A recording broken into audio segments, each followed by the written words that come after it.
V občini je 248 turističnih postelj in zabeleženih zgolj 1700 nočitev v letu dni.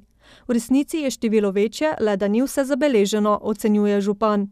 Na Lisci beležimo vsako leto, vsak mesec večji obisk, to je športno-rekreacijsko-turistično območje. Tudi obisk gradu se bistveno povečuje, tisto obisk, ki ga beleži javni zavod. Hkrati pa vidimo tudi dnevni obisk na gradu, da je več gostov.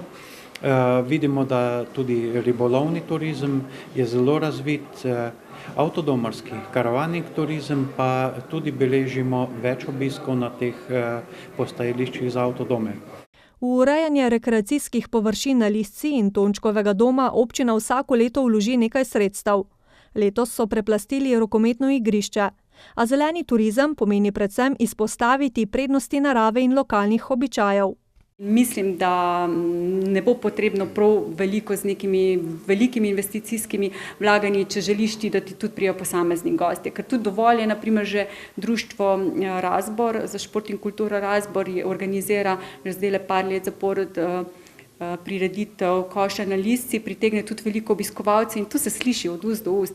Obiskovalci z vračanjem na določene destinacije sami povedo, kaj pričakujejo in česa si želijo.